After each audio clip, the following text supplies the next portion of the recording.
You are listening to the Julie Parker Practice Success Podcast, where you discover management insights and strategies for your successful dental practice. There are also interviews with key people in the industry who have advice and services to help you and your team achieve great success. Welcome to this episode of the Julie Parker Practice Success Podcast, and how much I love speaking to other dental practice consultants and people who have services that really help dental practices be more successful. And this one is hailed from the US, and it's Converge Dental with Ella. Now you're going to see if I get this right, Ella. Mullokandova. Perfect. And Tanya Con. How are you both? We're doing great. Doing fantastic. I'm super excited to be here with you. And we're just mentioning beforehand that we're both, or all of us, a bit of a podcast junkies. And podcasts really are, if you are out there and you are listening to this podcast, getting any kind of value from it, just go into the search libraries and listen to as many as you can. It's, it really is quite extraordinary how much information is out there, how much we can learn from each other and get those different perspectives. And most of the dental podcasts that I listen to, a big one that started me off with was Howard Ferran's podcast, which is still going strong. I think it's got 5 billion episodes by now. Oh wow. You will get there one day as well. I am sure. That's right. There will be the 5 billionth episode one day. That's right. But first of all, put us in the picture of how you both, what role you've played in the industry in the past and what you're doing now, how long you've been doing it with Converge Dental. Would you like me to take over this one? Go ahead. All right. So we are both dental hygienists, and we both have about 20 years or so in the industry as hygienists. And surprisingly enough, as we were practicing, and no matter what practice we go to, we notice that there are puzzle pieces that are missing. The challenges that the doctor has on their plates is enormous on daily basis. And there's so much to focus on. And at the same time, the focus is really not there because they wear so many hats and so much that needs to be done. So within that 20 years, Tanya and I came together one day at my kitchen table, actually, and we looked at each other, kind of sharing our challenges and what we come across. And this is how Converge Dental was born. It is our transformational coaching company where we simplify and streamline the business operations for the practices. There's no need to spend hours and hours with a team trying to figure out how to do this process and what is the successful process for one aspect or another of the patient experience. No need for that, because we at this time provide our model practice, which, think of it as a business in a box. Mm-hmm. Basically, it's all predefined best practices from the initial point of interaction with the patient to creating those lifelong patients that are ambassadors for your practice, and how each interaction point with those customers is optimized and creates success. So that's how Converge Dental was born, and that's what we're doing right now with all of our doctors that we work with and the teams that we inspire and give them that inspiration to continue and become better. I love that. And continuing to become better is enormous. And as Tony Robbins says, progress equals happiness. We are at our happiest when we feel like we're progressing. And this is where companies like yours are so important, because it can absolutely be the case that a dental practice run by a dentist, they know their dentistry beautifully well. They know they're completely competent in that space. And they think that just by buying their own business, I really should know. It should be common sense to then know how to run the business itself. And so when they feel like they don't have the resources at their fingertips to know what the next best helpful step is, they become stagnated in that one particular area. And it can be very deflating and very demotivating. And you think, is this what it's all about? This isn't enjoyable. Exactly. That's why I think before we started recording, you mentioned how many dentists are actually reaching out to get some help. Because there's a little bit of a pride, they're very smart individuals. They went through schooling, and that's a lot of schooling to go through to become and be in the position they're in. They have the passion to perform the dentistry and give comprehensive treatment to patients do that beautifully, but they're overwhelmed with everything else that is on their plate. And unfortunately, not too many of them, until they reach a certain point where they're like, this is not worth it, I cannot do this anymore, I'm not reaching my vision, is when they finally reach out and see, okay, I need help. How do I do this? Common sense is, what we do. It could be common sense to one person, but because there's so many focus areas in order to run a successful practice, it's hard to be super focused on one thing, which is, how do I bring the team to see my vision? How do I lead them and inspire them to be the leaders in their own area of expertise so they can help me get to the vision that I want to get to? That's a big thing, leading people, leading the team members to come with you and provide exceptional customer experience on a consistent basis. That's a tough focus to be focused on. But when you have the right partners, they can keep you accountable. They're going to train your team to make sure everybody understands what success looks like, what their roles and responsibilities are. Most importantly, how do they measure their own success? What numbers and measuring KPIs do they look at to make sure that their performance is optimized and successful? That's for sure. And I think, I know I can feel that tension within me. Like, I had my own practice for 10 years and I was reading a whole bunch of books. And this is back in the day. I know I don't look that old, but this is before internet days where when you went to the bookstore and you looked at the leadership section, there may have been about 6 titles there.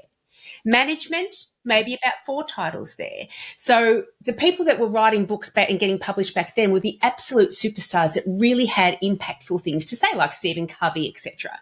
And so I felt like I was very lucky in that space because the information that I was absorbing was fantastic. Nowadays, I think you have to read 10 business books to be able to find one where you think, oh, this is a path I could really take. However, with dental consulting, it's a little bit different. I really do feel like that there are, when you consider the number of dental practices out there, there aren't that many dental consultants. And as you said, we were thinking before, there's about 5%, this is a kind of an accepted average, about 5% of dental practices actually do reach out and get that assistance. But those 5 dental practices, they will likely, most of them, get information from more than one consultant. They go through many different programs. And I feel the tension of when I had my practice, getting somebody else in and telling me how to do it. There's so much ego stuff that comes up with that. I know how to do it myself. Why do you think I bought this practice to start off with? I'm not going to be successful and blame and have you be the responsible party for it. I'm going to battle through and do it myself so I can sit there and claim that that whole success myself. There's so much ego stuff around that. But I think it's a shift of mindset around what a consultant means for a dental practice owner. And you have no problems handing over all the accounting to an accountant, handing over all the marketing to a marketer. It's the same sort of thing. Let's hand over all of the practice management side, the KPIs, the team training, getting people on board, to an expert who does this all the time. However, the difference with consultants is the accountant doesn't teach the dentist how to do accounting, but consultants do teach the owners how to run a business successfully. So it can be one of the most powerful steps forward to recognize where within the ego we've got that resistance around asking for help and assistance, and see it just as an additional form of learning that we all need to go through, because we never had the answers just because we became a dentist and just because we became a dental practice owner. The answers weren't just all laid within our brains. We have to learn and discover them and then apply them ourselves into our business. But that can be that one little shift that makes an enormous difference. Yes, it does. I was listening to another podcast today, and they were talking exactly about that, the idea of doctors going through schooling and learning their art, right? The art that they do so well, which is dentistry, and they invest so much on the new technology and how do I do, for example, CEREC dentistry to be more efficient and productive in the practice. But the schools or dental school doesn't teach you all the other nuances of running a practice, right? So, and you're 100% correct. As they are delegating marketing to marketers and finances to accountants, it is the same and similar idea of getting coaching with a company that are experts in what they do. So that I think it's important, if you're a dentist out there and listening to this, take a minute to really evaluate where are you in your journey of success, of creating that success in your practice that you're trying to create. And would you think an initial introduction of a consultant or a coach would be even beneficial for you to give you a little boost to go further? And that's the question to ask yourself. Ego aside, if you want a successful practice, and if you want a practice that's going to dominate the competition, for example, if you're that competitive, then it is not something that you always do on your own, but that's when you get a team to work with you to reach that potential. So we always advise our doctors when we do our discovery sessions, we're like, we might not be a match. I'm glad you reached out, but we might or might not be a match. But let's see what information we can give you to help you. If you need a little bit of boost or guidance or accountability from a coaching perspective, we're here for you. And if you feel like this, I got it and you can do it on your own, that is fantastic. I'm glad you're there. So just take a moment and really evaluate where are you on your journey, and then does investing in a partnership with a coach, does that make sense to make your practice grow even bigger? Yeah, I love it. We've always got to reflect back to the absolute superstars of sport. When do they stop receiving coaching? Never. The better they are, the more coaching they get. So, Tanya, tell me about what it's like if the dental practices out there that have never gone down the path of consulting, and it could be various reasons. I don't want to freak my team members out. I don't want to lose control. I don't want them to come in and then my normally functional team becomes a little bit resentful and dysfunctional for whatever reason because there's been changes put forward. What's the experience that you've experienced when you go into dental practices and their team response to the work that you do? Tell me a little bit more about that. I think Ella and I think we have a different approach than maybe the rest, how others do it. We come with a very positive mindset. We really take the time to not just only work with the dentist, but we really take the time to really connect with the rest of the team, to get to know them.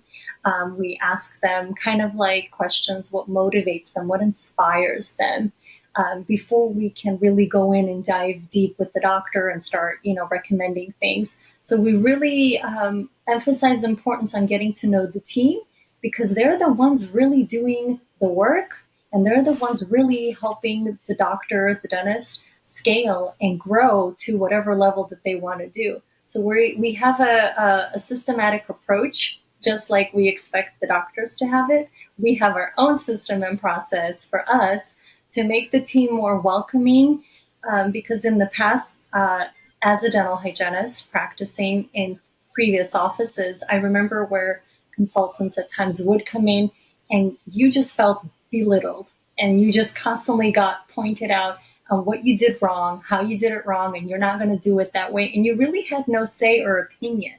And we really, we don't go about that way. We really listen to them, and we take in consideration, and we want them to feel valued and important. And because we are also advocating for them as well. That's it. And that taps into such a strong fear I think all of us have, whether it's a team member or the practice owner as well. Am I going to bring this group in and all of a sudden it's going to be highlighted how ineffective I actually am and how much I've got to learn because I'm so far behind? I think everyone has that fear, don't they? Yes, they do. Yeah. We come in into the practice, and with each team member that we have a 30 minute or whatever discussion session with every team member separately, because we set the stage saying that we're here to help you blossom.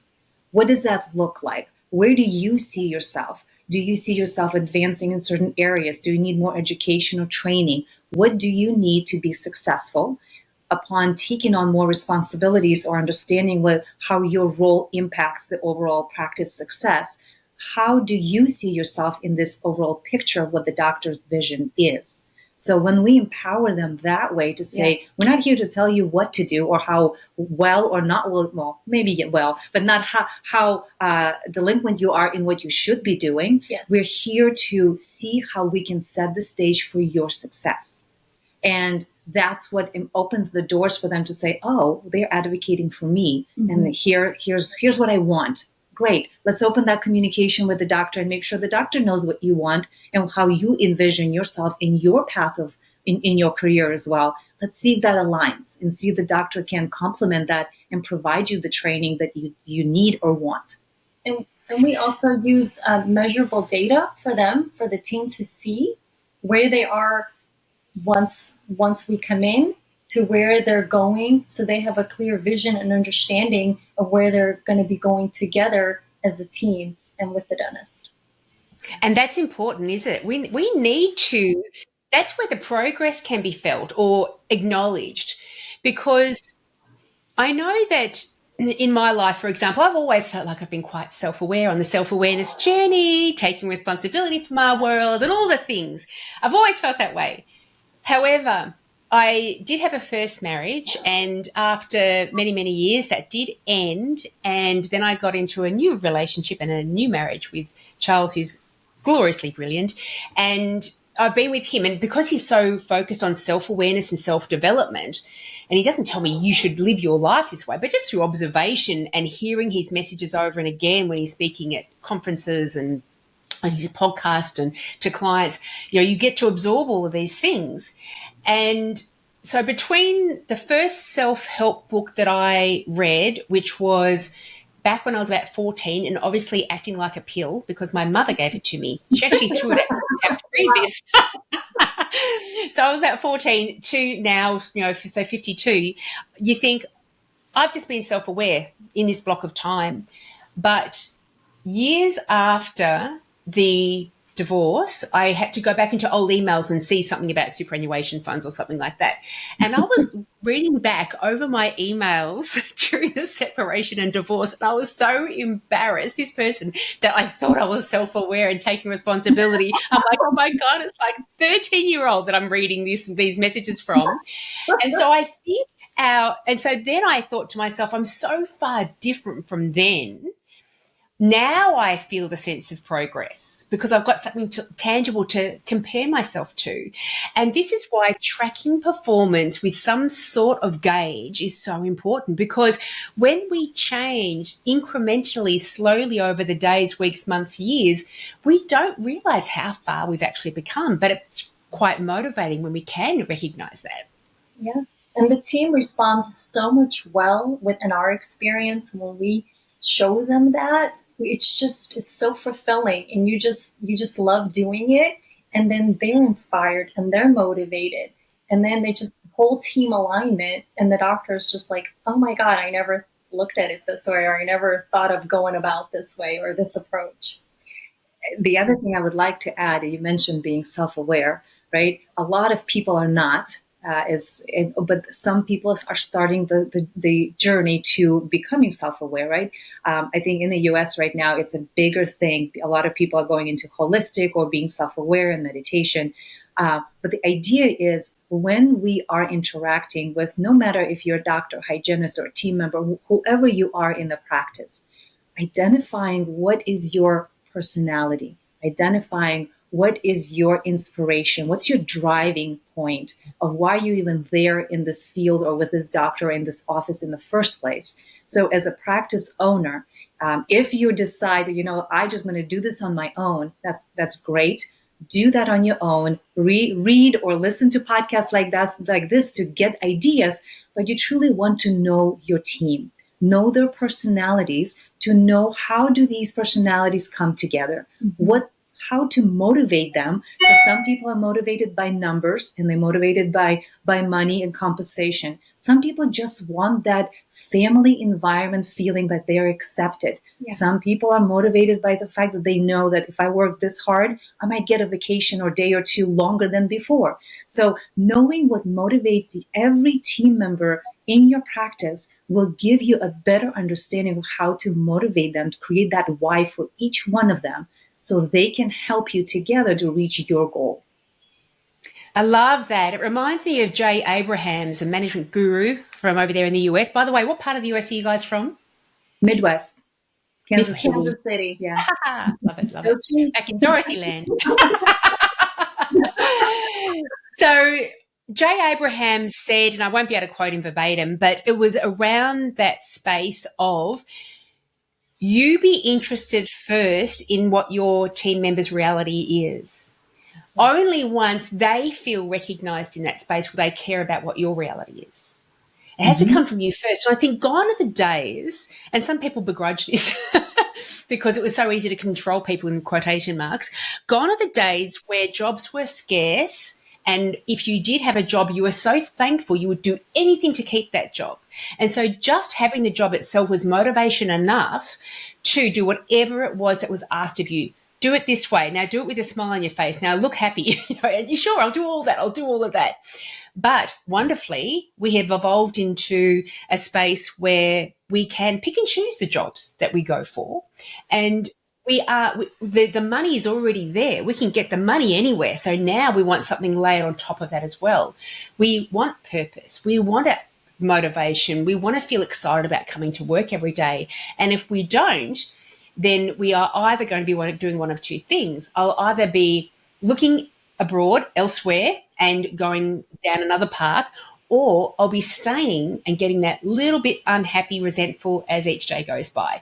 Neither scenario is great. So rather than, begrudging the good old days where you could just tell people what to do and they did it, embrace it, because it ends up being a self-motivating space when you've got a group of team members who are aware what turns them on, what motivates them, what inspires them, and putting systems in place and elements to your practice and your team in place that those things are always there and evident, then no longer does it take this enormous effort to inspire them all the time. They are inspired themselves just because of the fact they're turning up to work every day. They feel they're having a greater contribution.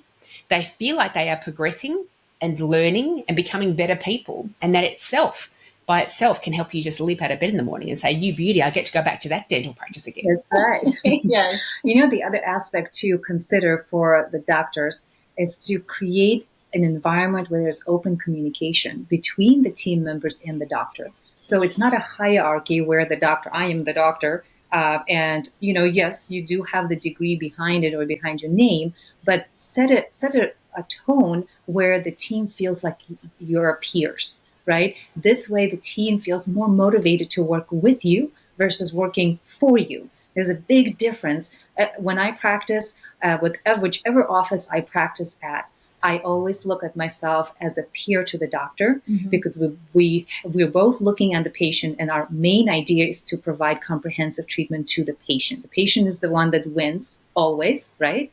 And so if I am a peer to the doctor, I am able to voice my knowledge, what I observe, what I see, what the recommendation that the doctor might suggest for whatever observation is, right? And the doctor comes in and he or she and they confirm what was suggested or recommended or communicated to the patients. So creating that open communication with your team so they understand not just I'm working for the doctor and I just need to listen, like you said, and let's be controlled. It's more about I feel heard, I feel valued here because we have open communication, and I'm able to bring up certain things where maybe a process is not working for everyone. Well, how do we change that and come up with a solution to create a better environment? That's a successful practice. When you have that relationship happening within a team, that's team alignment. That's the team that will be advocating for the patients, advocating for the practice. They are the restorative dental partners and the brand ambassadors. I love it. I love what you were mentioning before around it's a jigsaw puzzle, and there's pieces that go into making that complete, because there is team management and patient engagement and marketing and leadership and all these areas that are separate from the clinical aspect and the patient experience you design. All these things need to be in place. And one of the visuals that I had when you were talking about that was that this is where the customization comes in, because the pieces themselves, that's proven business systems. They're proven aspects of way of and strategies that really need to be implemented if you want to achieve the greatest level of success. But the customization comes in as what that picture ends up looking like on that jigsaw puzzle. That ends up being your unique way of doing things and your picture that you end up, or the vision that you end up wanting for your dental practice. And the aspects of, or the things that dental practices are finding challenging at the moment, I want to touch on a few of those, so practices out there that have never had consulting in the past, they can start to recognise, oh, these are the things that these people can help me with. I'm imagining recruitment over here in Australia, and I think over there in the US as well, it's become a bit of a challenge at the moment. Yes, for sure. It's very hard to find team members.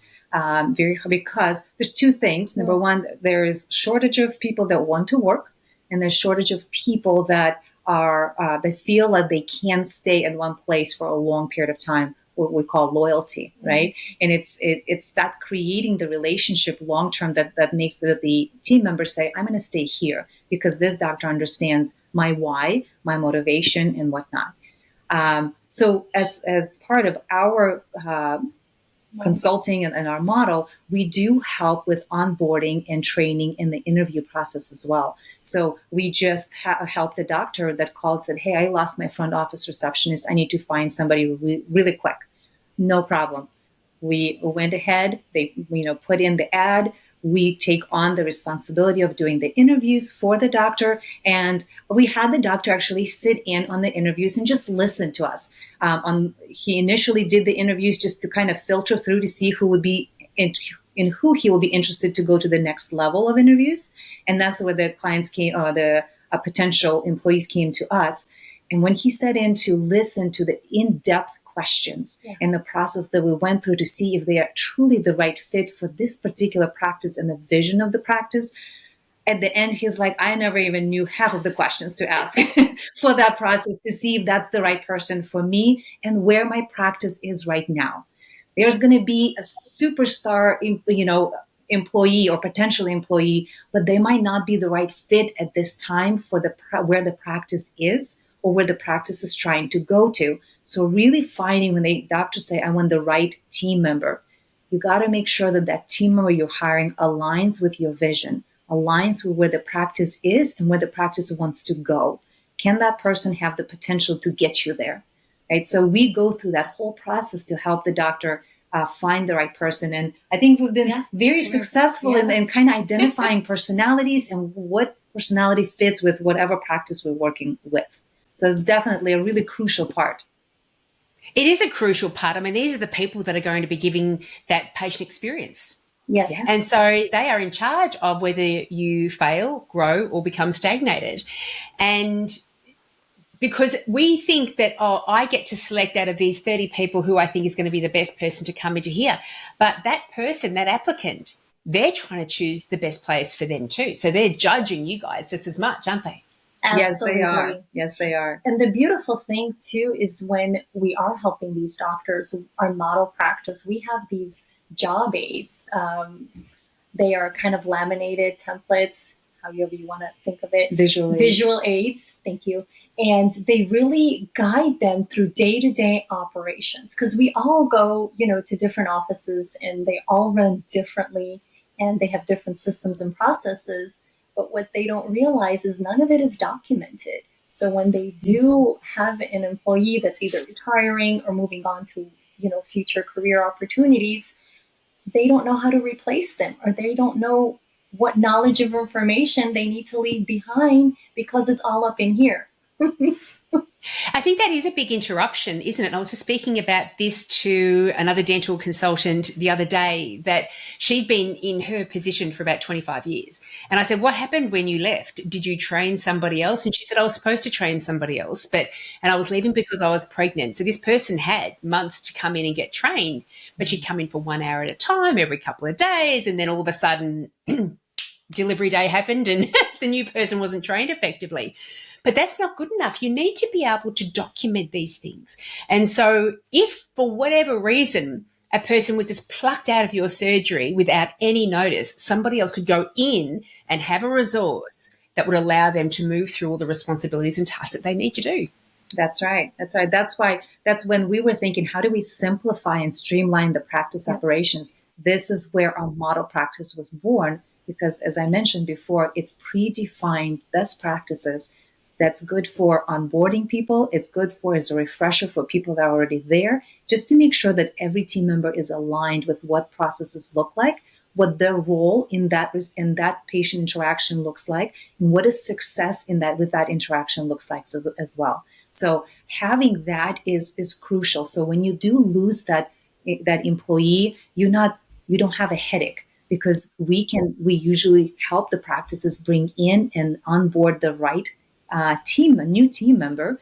They go through the training and onboarding process, and they kind of go into the flow of your practice without much disruption happening. So that has been the beauty and the feedback we've been getting from the doctors. Like this process is fantastic, because again, they're not losing revenue because they lost an employee, and bringing in the new employee and training them. If you don't have the right systems and tools, it takes a lot of revenue, a lot of loss of revenue, because you're taking all this time to train.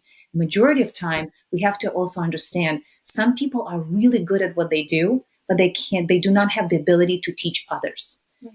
Teaching others the skill is art. Mm-hmm. To be able to transform that information is art. So you can say, my primary assistant is awesome at what she does. I want her to train my new assistant. And that might not translate well, because maybe she does not know how to train or educate others on what she does, because it's a clinical skill she gained over time. And she's just really good at that. So we got to keep that in mind as you are transitioning, or if you are the doctor who is, your turnover rate is happening, or high or low, but it's happening. Just keep that in mind on the personalities that you're putting that burden on. As far as the training on one of your team members, it is a burden for them. Some excel at it, and some don't like that idea. But just keep that in mind. Yeah, because if they don't like that idea, it can actually be an absolute hindrance to effective training, because they're doing it in a way that's not allowing enough time to practice and repeat for the new person, or where they don't feel welcome enough to come and ask questions when they're coming across barriers.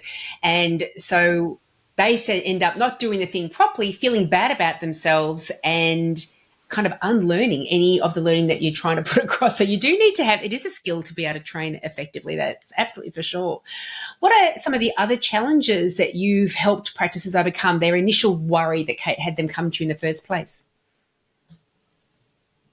May I? Of course. I have one in mind, kind of ties in with what we just talked about. So we have practices or dentists that call and they ask, I just cannot find the right team member, right? They have a vision of how their team members or their employees should perform, and they can't find the right team member. And then we kind of dive deeper to see, okay, where is your practice now versus where you would like to see it? What's your vision? Have you reached, or are you moving towards your vision? And that's where everything is kind of unveiled. So like peeling the onion a little bit further and further. So what's happening is the practices are looking for the right employee or the right team member to elevate them to the next level. But the practice itself is not set up for that type of employee to come into the practice and elevate them to the next level. So our message is always, don't wait for the right employee to come in.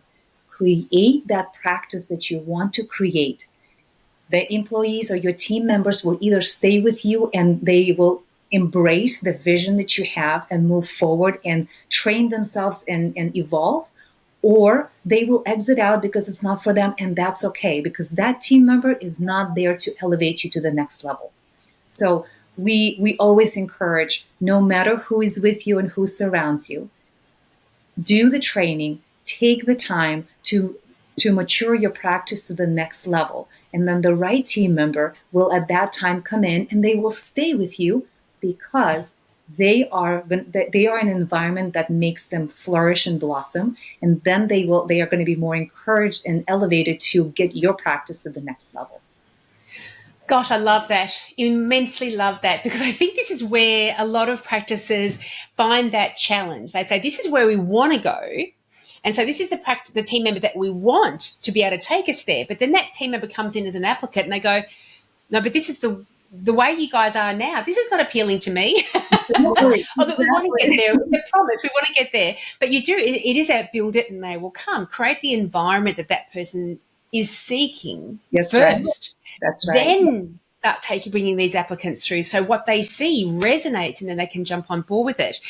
And I think too that quite often, and I've certainly found this, you might find this too, people will ring up and inquire about your consulting services and they'll say, when I get the right team, I'll call you back. Yes. Yeah. And they do the same with their goals, I think, too. When you ask them, what is your vision for the practice, they are limiting themselves to the talent that's in their team right now. Well, with this current team, in this current building, with my current services, this is what I can aspire to be. But what consultants like you guys are very good at is helping people recognise a larger vision beyond the barriers. And so what needs to be set up for that to be the path forward? So one of the models we have as well that we use in the practice as a visual for the doctor is we have a maturity model. So maturity model kind of recognizes, think of it as the stair steps, right? It recognizes where is the practice state right now.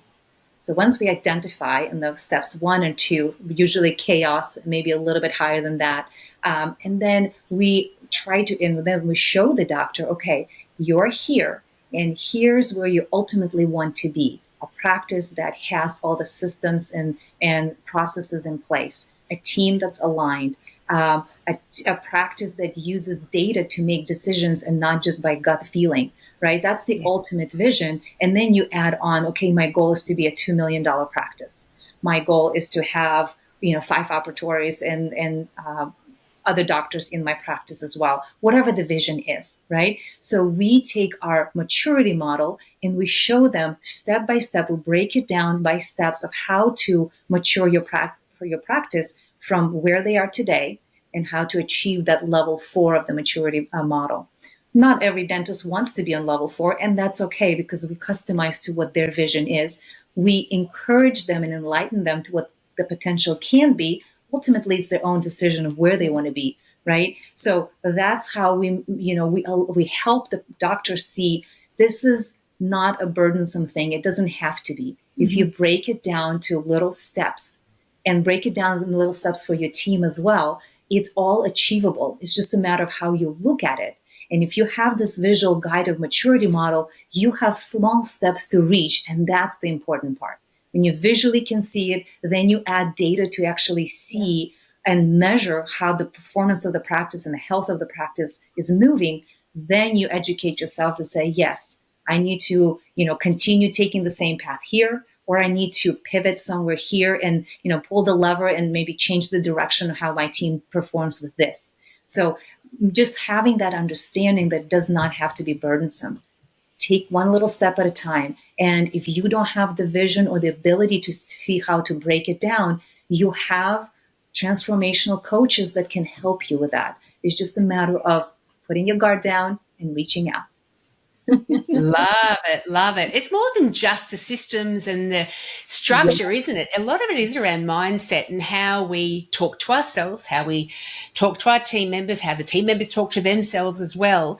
And when you use that word transformational, I think that is a very good term because it doesn't take years of effort and hard work to make these transformations. It's just recognizing where those transformational points are within your business. Exactly.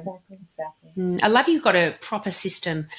That when you come in, this is exactly the process that we're going to go through. And, through my evolution as a dental practice consultant, at the start you go, when I had my practice, this is how it worked. I think that's going to work in other practices. And so then I'd go out to my first few clients and I'd say, you just got to do it this way. Yet every practice is so unique and different. You find yourself then, or I found myself then going, it has to be all customizable and all unique. So I'd have to redo a completely fresh approach and program for every new client. But eventually you start to recognize there were some aspects that worked well, that they adopted, that worked well, some aspects that we really did try to customize, but it wasn't as successful. So then you come back to this thought of, no, there are just some sound strategies. And as you say, they're proven, industry proven. Get these things right, and then you've got control over the fluff, and you can customize the fluff around that. And when I say fluff, it minimizes it. You can customize it, the image on that jigsaw puzzle yourself. But there are these proven systems that 99% of the practices out there, if they implement them, they will guaranteed achieve a higher level of success than they are right now. Absolutely. Right. Just like building a house, right? You cannot build your house on a foundation that is cracked or not strong, right? Mm-hmm. Yes. And there are doctors that, they build their practice on not have the strong foundation, the systems and processes in place, team members that understand their role, their responsibilities, how to measure their own performance. Those are the strong foundations that need to be set in order for you to succeed and build upon later. So if that is not done, it does not matter if you are a mature practice or you're just starting off or you're in the process of trying to sell your practice and gain the value to your practice before you sell it, it makes no difference. And as Tanya and I, we don't judge. As dental hygienists, we have a patient in a chair. We don't care if it has been 20 years since your last dental visit. Yeah. What matters today is you're here with us and you're taking charge of your own health. We do not judge. We just go forward from where you are today to move forward to get you better, right? So even if you have an established practice, we have come across that there are many established practices that do fairly well, but they still leave a lot of revenue on the table and they don't even know it. So stepping back, reevaluating to see, is my foundation strong? And if it's not, it's never too late to implement the right foundation. And then from there, you can identify when you use the data to actually visually see the health of the practice and where you're leaving money on the table, you'll be able to then change your direction or your course to implement the right systems and processes so you're not leaving revenue on the table. And that revenue can help you with your retirement. That revenue will help you with selling of the practice ultimately. That revenue also helps with maintaining your team happy, because that's where the bonus system comes into play, or maybe even raising their wages. Whatever wherever the money is going to go, it's there. It's just a matter of visually seeing it and being okay with yourself to say, I'm going to step back, reevaluate, and see, do I have my ducks in a row? That's good. You really touched on an important point. We're not just talking about making your current everyday more efficient, more productive, and more happy and less stressed. Right. We're talking about one day you're going to want to sell this practice. Exactly. And how much you want to sell it for. Yes. We go into practices and say, okay, you are just like, we have a practice right now. He just bought this practice from somebody else. And we start with the vision long-term. What if you're at a point where you're going to be selling your practice? What does that practice look like?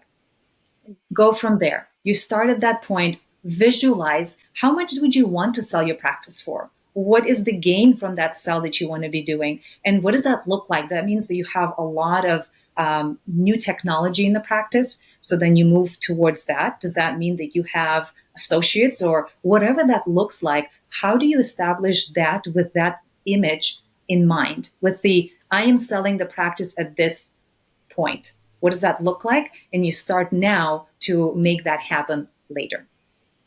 And I think that's a really helpful step, actually. I think sometimes, and I'm always self-reflecting when I do this, I realize I'm just speaking for myself, but sometimes if people said, where do you want to be in 5 years or 10 years? I'm like, I don't know. It's really hard to say.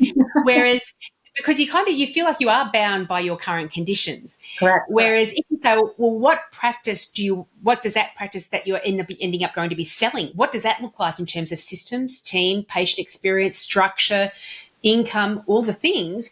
And it's like a separation enough away from where you are right now, where you can say, be more aspirational and say, oh, I reckon it could be this and it would be worth this much. And I'd be really handing over this golden opportunity to somebody else, and it can continue functioning beautifully even though I'm no longer there, and the existing team will stay because it's just so wonderful there.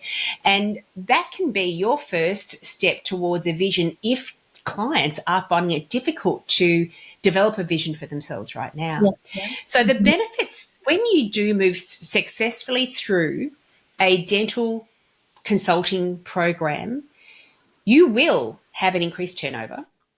You will have a more aligned, happy team. You will be systematized. You will have the various aspects with proven strategies behind them. You will be acquiring a better version of new patient coming through and keeping your great new patients and your existing wonderful patients as well. I can't actually see a negative, a drawback.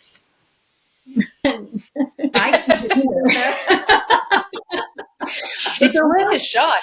It is worth a shot. So the one thing that we inspire the dentist is, we always say, look at it as an investment. Mm-hmm. It's not a burden or an expense.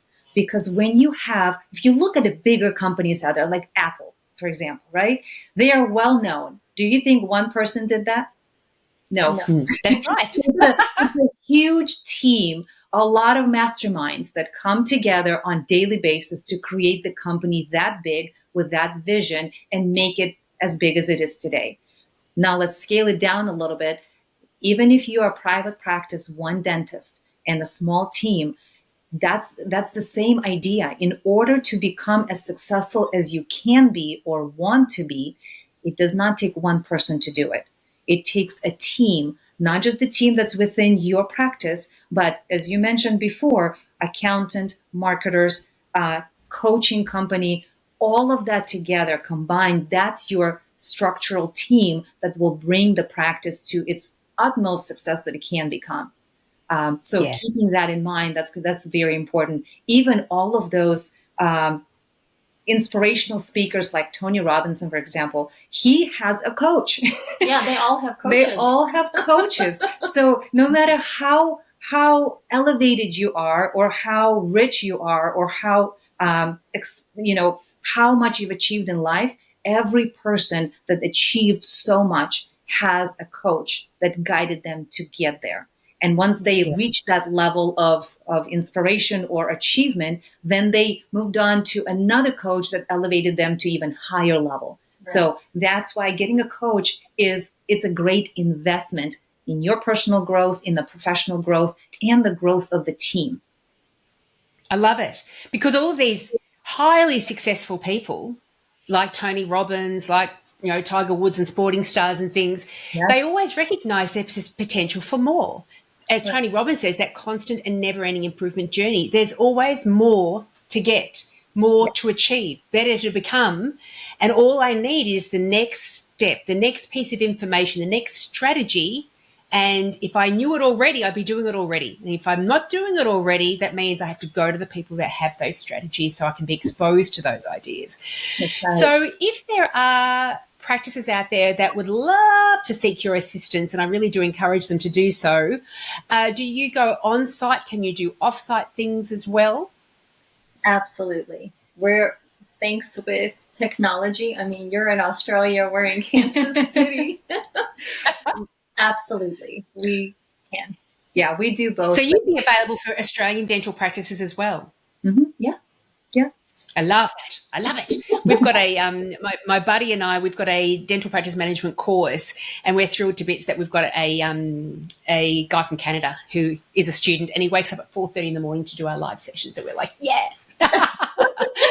So you're right. The technology nowadays, all of a sudden we can get information and resources from all over the world to help us be more successful. So what's the process if someone is wanting to jump on board with you guys, get some sort of discovery session happening about what more specifically you can do for them, and if they're going to be a good fit with you?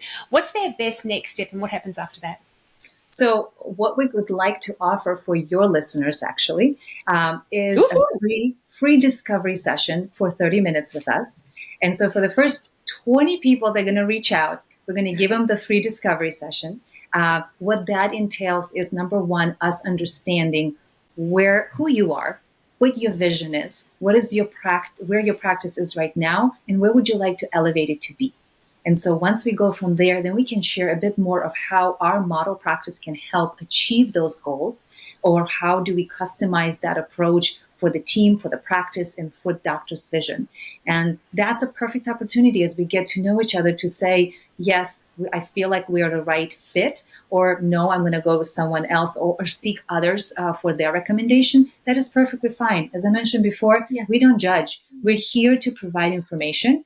If you would like to take it, great. If we're not the right fit, that's okay too.